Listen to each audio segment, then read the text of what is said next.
বড় মাছের তুলনায় ছোট মাছ কিন্তু খাইতে অনেক বেশি মজা লাগে। যদিও ছোট মাছ একটু কাটতে পারতে অনেক বেশি কষ্ট হয়, তারপরেও ছোট মাছগুলো আমার কাছে অনেক বেশি মজা লাগে। তো আজকে সকালবেলা আমার হাজবেন্ড 1 কেজি মলা মাছ কিনেছে। আর মলা মাছগুলোর সাইজ একটু ছোট ছিল কিন্তু অনেক বেশি টাটকা ছিল, যার কারণে আমি একটু রাগারাগি কমই করেছি। তো মাছগুলা সকালবেলা নাস্তা খেয়ে মাছগুলো কাটতে বসে পড়লাম। তো মাছগুলো কেটে তারপরে হচ্ছে রান্না করলাম। তো আমার হাজবেন্ড ছোট মাছ দিয়ে হচ্ছে পোড়াটা অনেক বেশি পছন্দ করে, যার কারণে বেশিরভাগ সময় আমি ছোট মাছ রান্না করলে একটু পোড়া টাইপের রান্না করি। ও অনেক খেতে পছন্দ করে, তো আজকেও সেরকমই রান্না করব। তো মাছগুলো প্রথমে আমি খুব ভালো করে কেটে বেছে ধুয়ে নিয়েছি, এরপর রান্না করার জন্য সরাসরি চলে গেলাম চুলায়।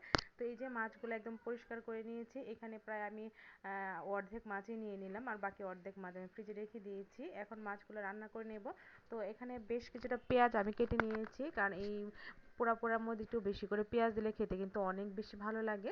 তারপরে এখানে ঝালের জন্য কাঁচা মরিচ দিয়ে নিলাম, আর মশলার মধ্যে হলুদের গুঁড়া, ধনিয়ার গুঁড়া, মরিচের গুঁড়া আর পরিমাণ মতো লবণ দিয়ে মশলার সঙ্গে পেঁয়াজটাকে খুব ভালো করে আগে মাখিয়ে নিচ্ছি। এরপর এখানে বেশ কিছুটা সয়াবিন তেল দিয়ে নিব, তেল দিয়ে আবারও হাত দিয়ে খুব ভালো করে মশলার সঙ্গে তেল, পেঁয়াজ এগুলো খুব ভালো করে মাখিয়ে নিচ্ছি। যখন সব কিছু উপকরণ ভালো করে মাখানো হয়ে যাবে, তখন এখানে ধুয়ে রাখা মাছগুলা দিয়ে নিচ্ছি। মাছগুলা দিয়ে আলতো করে আবারও মাখিয়ে নেব। এখন এত বেশি মাখানোর দরকার নেই, কারণ বেশি জোরে মাখাতে গেলে মাছগুলো হয়তো ভেঙেই যাবে। তো আমি আলতো করে মাখিয়ে দিচ্ছি, আর এরপরে আরেকটু তেল দিয়ে নিলাম, সয়াবিন তেল।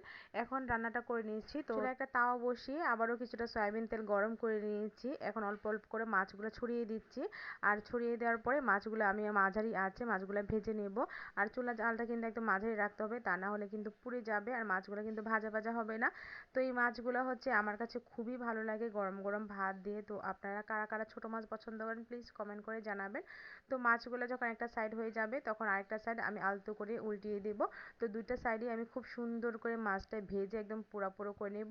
যেহেতু এটা পোড়া করছি, তার জন্য এই ছোট মাছগুলো একটু লাগা লাগা টাইপের করছি, যাতে খেতে কিন্তু অনেক বেশি মজা লাগে। তো এই যে মাছগুলো কিন্তু আমার ভাজা ভাজা হয়ে গেছে, এখন আমি নামিয়ে নিচ্ছি। তো ছোট মাছটা আমার মতো কারা কারা আপনারা বেশি পছন্দ করেন প্লিজ কমেন্ট করে জানান। তো সবাই ভালো থাকবেন। আল্লাহ হাফেজ।